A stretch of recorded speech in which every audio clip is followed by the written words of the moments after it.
नमस्कार दोस्तों, हेल्दी भारत में आप सभी का स्वागत है। तो ठंड का मौसम लगभग आ ही चुका है, तो ऐसे में सर्दी वगैरह लगना तो आम बात हो जाती है। तो सर्दी जब होती है तो अक्सर प्रायः घरों में देखेंगे कि शहद का उपयोग किया जाता है। तो आज इसी कड़ी में हम लेकर आए हैं शहद के बारे में जानकारी कि शहद का उपयोग सर्दी में तो होता ही होता है, इसके अलावा और किन-किन चीज़ों में शहद का उपयोग कर सकते हैं। क्या यह केवल सर्दियों में ही उपयोगी होगा या इनका और भी किसी चीज़ में हम यूज़ कर सकते हैं? अगर हाँ, तो किन-किन चीज़ों में हम इसका यूज़ कर सकते हैं? यानी कि क्या-क्या हो, स्वास्थ्य से संबंधित कौन-कौन से इश्यूज़ हों जिसमें हम शहद का उपयोग कर सकते हैं? और शहद का उपयोग कर सकते हैं तो कितनी मात्रा में करना चाहिए? ये भी जानेंगे। इसके साथ-साथ ये भी जानेंगे कि क्या शहद का उपयोग हम किसी मात्रा में कर सकते हैं या फिर इसके केवल फ़ायदे ही हैं या नुकसान भी हैं? तो आज हम इसके फ़ायदे और नुकसान दोनों के बारे में चर्चा करेंगे। क्योंकि आयुर्वेद में बताया गया है कि शहद में बहुत सारे औषधीय गुण होते हैं और ये बात सही भी है। इन्हीं कारण इसका लगभग उपयोग सभी उम्र के लोग करते हैं। लेकिन एक चीज़ बता दें कि शहद का उपयोग जो था अपनी इच्छा अनुसार नहीं कि आपको जितना करना चाहिए उतना कर सकते हैं। इसका ज़्यादा से ज़्यादा 2 चम्मच से ज़्यादा हो गया तो 3 चम्मच, इससे ज़्यादा यूज़ ना करें एक दिन में। क्योंकि इसके कुछ साइड इफ़ेक्ट भी होते हैं, तो वो क्या-क्या हम इसमें भी चर्चा करेंगे। तो आज पहले जानते हैं इसके बारे में कि इसका प्लस पॉइंट यानी कि ये किन-किन चीज़ में लाभदायक होता है। इसमें सबसे पहले आता है कि यदि किसी को निखार चाहिए अपने चेहरे में, तो उसके लिए वो इसका यूज़ कर सकते हैं। सर्दी जुकाम यानी कफ की स्थिति में तो इसका यूज़ होता ही होता है जब खाँसी हो। इसके अलावा पाचन तंत्र को यदि सही करना हो, पाचन तंत्र किसी कारण से काम नहीं कर पा रहा तो उसको सही करने में शायद बहुत ही महत्वपूर्ण भूमिका निभाता है। इसके अलावा इम्यूनिटी पावर जो होती है उसको दुरुस्त करने में शायद लाभदायक होता है। और यदि किसी को अपने वज़न कम करने हों तो उसमें भी शहद का यूज़ होता है। इसके अलावा अब क्योंकि इनमें होता क्या है कि इसमें एंटीबैक्टीरियल गुण पाए जाते हैं और एंटीसेप्टिक गुण होते हैं मौजूद। इस कारण इसका उपयोग घाव के लिए जैसे कहीं कट जाता है या झुलस जाने पर, जले कटे पर भी शहद का यूज़ किया जाता है। तो अब एक-एक करके जानते हैं कि आखिर इन परिस्थिति में कब क्या हो और उनकी कैसे-कैसे मात्रा में हम उसका शहद का यूज़ कर सकते हैं। तो आज जानते हैं सबसे पहले कि जब कफ़ की स्थिति होती है, कफ़ हो जाना, सर्दी जब होती है, खाँसी होती है, तो वैसे में शहद का उपयोग कैसे करना चाहिए? क्योंकि होता क्या है कि सर्दी जब लगना एक तरह का बैक्टीरियल इन्फेक्शन भी होता है। क्योंकि शहद में एंटीबैक्टीरियल गुण होते हैं, ठीक है? जो सर्दी को बढ़ने से रोकता है, इसके साथ-साथ जो कफ जमा होता है शरीर में, उसको पतला करके आसानी से बाहर निकाल देता है। और इसके साथ-साथ इसका प्लस पॉइंट ये भी है कि शहद कई तरह के संक्रमण को रोक देता है, यानी कि संक्रमित होने से हमें बचा लेता है। तो अब इसका जब सर्दी हो यानी कफ की स्थिति हो, ऐसे बता दूँ कि सूखी खाँसी में भी इसका यूज़ किया जा सकता है। क्योंकि सर्दी जब कफ तो ये निकाल ही देता है पतला करके और इसके साथ-साथ ये सूखी का खाँसी जो होती है उसमें भी बहुत ही ज़्यादा प्रभावी होता है। तो इसका यूज़ कैसे करें? कि जब रात में सोने जाते हैं, तो सोने से पहले गुनगुना पानी में 1 चम्मच शहद मिलाकर पिया करें। तो कुछ दिन इसका सेवन करने से ही सर्दी आपकी सही हो जाती है। और ये और भी कोई यदि इन्फेक्शन होने वाला होता है तो उन इन्फेक्शन की संभावना को बहुत हद तक यूँ कहें कि समाप्त ही कर देता है। तो इसके बाद दूसरा है कि यदि किसी कारण से जल जाता है, कट जाता है, तो उसमें भी इसका उपयोग कर सकते हैं क्योंकि बहुत ही प्रभावी होता है ये। क्योंकि इनमें एंटीसेप्टिक गुण भी होते हैं। तो जिससे क्या होता है यदि कट जाए या जल जाए किसी कारण तो उसको लगाने पर वो घाव जल्द ही सही हो जाता है। अब ऐसा नहीं कि एक बार लगाने पर सही हो जाएगा, ऐसा नहीं है। लेकिन इसको लगाने पर प्रभाव बहुत ही अच्छा होता है और कुछ ही दिनों में ये उस घाव को काफ़ी हद तक सही कर देता है। तो इसलिए जब ऐसा होता है तो जब किसी कट जाए या जल जाए तो उस जगह पे क्या करना है, शहद को लगा देना है। उससे क्या होता है कि ये जल्दी सही होगा। इसके अलावा होता है यदि किसी आदमी को अपना वजन कम करना हो, कुछ लोग, बहुत कई सारे लोग हैं जो अपने वजन से काफ़ी परेशान होते हैं, तो उनको यदि वजन कम करना तो उसमें भी शहद बहुत ही महत्वपूर्ण भूमिका निभाती है। तो अब वो कैसे? तो जो व्यक्ति अपने वजन से परेशान है, अपने वजन को घटाना चाहते हैं, तो रोज़ सुबह खाली पेट क्या करना है कि गुनगुना पानी में 1 चम्मच शहद मिलाकर रोज़ पिएँ। इसके साथ-साथ अगर आपकी इच्छा हो, आप चाहें तो उसमें आधा नींबू मिला दें तो और ज़्यादा प्रभावी हो जाता है। आप इसको पिएँ। तो इससे जो होता है कि आपका वज़न धीरे-धीरे कम होने लगेगा। और इसके अलावा क्योंकि आपको वज़न कम करना हो, तो जब आप गुनगुने पानी के साथ शहद या उसके साथ नींबू भी मिला के यूज़ करते हैं, तो उसके बाद कम से कम 40 मिनट तक कुछ भी ना खाएँ। क्योंकि इसको खाली पेट लेना है और इसको लेने के बाद करीब 40 मिनट तक कुछ भी नहीं खाएँ, तो ये ज़्यादा असर करेगा। इसके अलावा आता है, क्योंकि इसमें होता क्या है कि इसमें एंटीऑक्सीडेंट भी होता ही है हनी, यानी कि शहद जो होता है एंटीऑक्सीडेंट भी होता है। इसलिए यह हमारे हृदय के लिए, हमारे हार्ट के लिए भी काफ़ी सही होता है। और इसीलिए क्या करता है, ये हमारे इम्यूनिटी सिस्टम को भी बूस्ट करता है, यानी कि मजबूत करता है, सही करता है। तो इसमें कैसे यूज़ करें? ऐसे तो शायद गर्म पानी के साथ यूज़ कर ही सकते हैं, लेकिन अगर इसको क्योंकि इम्यूनिटी सही करनी है, तो इसके लिए यदि आप दूध के साथ शहद का उपयोग करते हैं तो ज़्यादा अच्छा रहेगा और ज़्यादा असर दिखाएगा। पानी के साथ उपयोग करने की तुलना में ज़्यादा प्रभावी होता है। तो दूध के साथ 2 चम्मच शहद को मिलाकर इसको पिएँ। इससे इम्यूनिटी सिस्टम बिल्कुल सही हो जाता है। अब इसके बाद जानते हैं कि अगला क्या है कि यदि घाव हो जाता है, घाव भरने में भी ये काम आता है, क्योंकि हमने पहले बताया था एंटीसेप्टिक होता है। तो घाव भरने पर, क्योंकि इसमें क्या होता है, घाव भरने में तो यूज़ होता है क्योंकि इसमें फ्लेवोनॉइड और इसके अलावा बहुत सारे हैं, जैसे फेनोलिक हो जाते हैं और सुजाइम, और इसमें एंटी इन्फ्लेमेटरी गुण भी पाए जाते हैं, जिसका नहीं आपके घाव को बहुत ही जल्दी भर देता है। तो अब इसमें जहाँ भी घाव हो, प्रभावित हिस्से को सिंपली अप्लाई करें।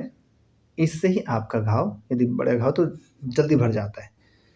इसके अलावा जलन की स्थिति, कहीं कभी-कभी ऐसे घाव होते हैं इसमें जलन होता है बहुत ज़्यादा। जब ऐसे घाव में, जलन वाले घाव हो, तो उसमें क्या करना है कि आपको शहद में गुलाब जल मिला के अप्लाई करें। ऐसे तो सिंपली कर सकते, तो वो भी काम करता है, लेकिन यदि गुलाब जल लगा के यदि उसको जलन वाले स्थान पे लगाते हैं, मतलब जिस घाव में जलन हो, तो उसमें ये और तेज़ी से असर करता है। इसके अलावा खराश, जब खराश हो तो 1 चम्मच अदरक का रस और उसमें 2 चम्मच शहद मिलाकर रोज़ लें। इससे कुछ ही दिन में खराश आपका सही हो जाएगा। इसके अलावा और होता है कि जैसे कब्ज़ में भी ये बहुत ज़्यादा काम करता है। जिस व्यक्ति को कब्ज़ हो, उन्हें आप ये दे सकते हैं। 1 गिलास गुनगुना दूध, उसमें 1 चम्मच शहद मिलाकर उस व्यक्ति को पिलाएँ जिसे कब्ज़ हो रखा होता है। तो उसकी कब्ज़ की जो समस्या होती है वो सही हो जाती है। इसके अलावा होता क्या है कि स्किन के लिए भी बहुत ज़्यादा उपयोगी होता है। जैसे किसी का चेहरा जो होता है, किसी की त्वचा रूखी हो जाती है ना, ड्राई स्किन जिसको बोलते हैं। तो इसमें क्या करना है कि ड्राई वाले हिस्से में, यानी कि त्वचा का वह हिस्सा जहाँ पे ड्राई जैसा लग रहा है, तो उसको क्या करें, उस जगह पे शहद लगा दें। यानी कि जहाँ ड्राई फील हो रहा है उस त्वचा में शहद लगाएं, उस हिस्से में, और 15-20 मिनट बाद उसको धो लें। ऐसा कुछ दिन करें तो ये समस्या स्वतः ही दूर हो जाती है। इसके अलावा जैसे हमने बताया था कि इसके लिए शहद के उपयोग से आप अपनी त्वचा में निखार भी ला सकते हैं। तो कैसे? तो इसमें आप शहद और नींबू मिला के भी यूज़ कर सकते हैं।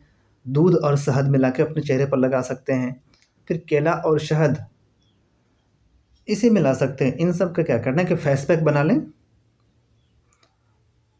इनके फेस पैक को आप यूज़ करें तो देखेंगे कि निखार, अच्छा खासा निखार आ जाता है चेहरे पर। और इसके अलावा जो कहते हैं कि ये बाल के लिए भी बहुत ज़्यादा उपयोगी होता है। तो भला आप सीधे सोचेंगे भाई सिंपली बाल में भला शहद कैसे लगाए, कोई चिपचिपा होता है।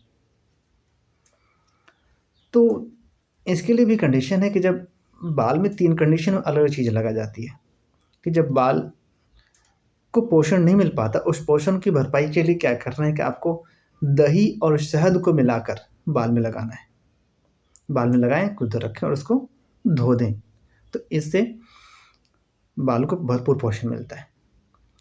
इसके अलावा जैसे होता है कि बाल बेजान हो जाते हैं, यानी बाल की मरम्मत जब करनी हो, तो उसमें क्या करना है, आपको अंडा और शहद को मिलाएं फिर उसको लगाएं, उसे भी कुछ देर बाद धो लेना है। इस तरह से बाल की मरम्मत हो जाती है, यानी बाल आपके सही हो जाते हैं। इसके अलावा यदि बाल में आप वृद्धि चाहते हैं, ग्रोथ, क्योंकि पोषण मिलना अलग होता है, पोषण मिला तो उसमें कहते हो बाल आपके झड़ेंगे नहीं, ये हो सकता है। इसके अलावा मरम्मत करनी है तो जो टूट फूट रहे हैं या मतलब जो भी गंदगी है उसको सही कर देता है। लेकिन जब चाहते बाल ग्रोथ भी हो उसमें, तो उसके लिए क्या करना है आपको कि एलोवेरा के साथ शहद को मिला के बालों में लगाएं। इससे क्या होता है कि आपके बाल का ग्रोथ भी अच्छा खासा होता है, यानी कि बालों में वृद्धि होती है। तो अब ये थी इसकी विशेषता, यानी कि ये थे कि शहद से क्या क्या लाभ होता है। तो इसके अलावा हमने बताया था कि शहद के लाभ के साथ साथ कुछ हानि भी है कि इसका यदि वह सही से उपयोग नहीं किया जाए तो थोड़ी सी परेशानी हो जाती है। ऐसा नहीं बहुत बड़ी समस्या तो ऐसा कुछ नहीं है, लेकिन फिर भी थोड़ी बहुत समस्या आ ही जाती है, तो हम उसको भी जान लेते हैं कि आखिर समस्याएं क्या क्या होती है। तो इसमें क्या होता है कि यदि आप शहद का ज़रूरत से ज़्यादा उपयोग करते हैं तो कभी क्या होता है, क्या है कि जैसे हल्का हल्का चक्कर जैसा आने लगता है या ना उल्टियाँ आती है, जी मितलाने जैसी समस्या हो जाती है। इसके अलावा इसके अधिक से क्या होता है कि कुछ लोगों को क्या होता है, पराग से एलर्जी होती है। इन फूलों में जो पराग होता है इसका संपर्क से उसमें क्या होता है, त्वचा में अजीब सी समस्या होने लगती है। तो वैसे लोगों को शहद का उपयोग बहुत कम करना या नहीं करना चाहिए तो ज़्यादा अच्छा रहता है। और यदि करते भी हैं तो गुलाब जल मिला के शहद में गुलाब जल मिलाएं और उसको बहुत पतला कर लें, तो उसकी यूज कर सकते हैं। जैसे किसी को निखार चाहिए होता है तो उसमें वैसा कर सकते हैं। और इसके अलावा क्या होता है कि यदि शुगर की जो कंडीशन, मतलब किसी को डायबिटीज ऐसे कहा जाए, तो ये जो होता है शहद डायबिटीज के लिए बहुत ज़्यादा उपयोगी होता है। यदि इसका एक मात्रा में इसका अक्सर सेवन किया जाए, थोड़ी थोड़ी मात्रा में, एक एक चम्मच के करीब, तो ये शुगर के लेवल को, भले ही मीठा होता है लेकिन शुगर के लेवल को कंट्रोल करता है। लेकिन अब किसी का यदि बस अनियंत्रित होता है शुगर लेवल, किसी का बहुत मतलब शुगर का लेवल बहुत ज़्यादा हाई हो रखा है, तो उनको इसका सेवन बिल्कुल भी नहीं करनी चाहिए। इनसे उनको समस्याएं हो सकती है। इसके अलावा और जो प्रेग्नेंट होती महिलाएं, यानी गर्भवती महिलाओं को इसका सेवन नहीं करना चाहिए तो ज़्यादा अच्छा रहता है। ऐसे करना भी चाहिए तो बहुत ही कम मात्रा में करना चाहिए, और ना करें तो बहुत ज़्यादा अच्छा है। और इसके अलावा शहद का उपयोग जो ऐसे हमने बताया था कि गर्म चीज़ों में, चाहे गर्म पानी हो, बहुत ज़्यादा गर्म दूध उसमें नहीं, बल्कि गुनगुना पानी और गुनगुने दूध में ही इसका यूज़ कर सकते हैं, यानी जिसे हम आराम से पी जाते हैं उतना ही गर्म होना चाहिए, तो उसमें इसका यूज़ करें तो चलेगा। लेकिन यदि जो ज़्यादा गर्म पानी, मतलब करके ज़्यादा गर्म पानी हम पी तो लेते, लेकिन घूट घूट करके पीना पड़ता है, तो वैसे स्थिति में इसमें शहद ना मिलाएं, इससे भी स्वास्थ्य को थोड़ी बहुत नुकसान हो सकती है। इसके अलावा जो बच्चे होते हैं, छोटे छोटे बच्चे, 1 साल 1.5 साल के बच्चे, उनको शहद का यूज़ ना करने दें, यानी उन्हें शहद ना खिलाएं, चाहे उन्हें सर्दी हो या जो भी हो, उनको इस चीज़ से वर्जित करें।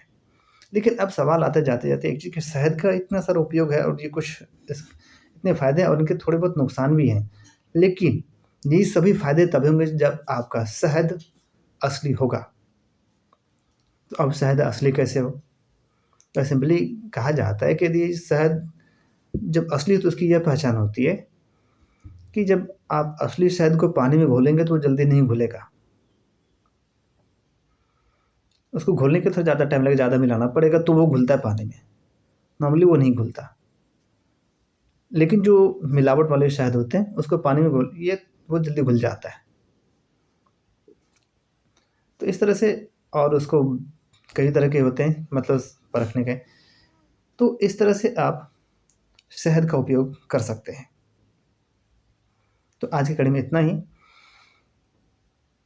तो अगर आप ये वीडियो हमारी फेसबुक पेज हेल्दी भारत पे देख रहे हैं तो इसे फॉलो करें, लाइक करें और आगे भी शेयर करें। और यदि आप ये वीडियो हमारे यूट्यूब चैनल हेल्दी भारत पे देख रहे हैं तो आप इसे भी सब्सक्राइब करें और आगे भी शेयर करें, ताकि आपके माध्यम से हमारी बातें और भी लोगों तक पहुंचते रहे, ताकि वो भी इसका कुछ जहाँ तो हो सके फ़ायदा उठा सके। तो बने रहिए हमारे साथ। धन्यवाद। जय हिंद।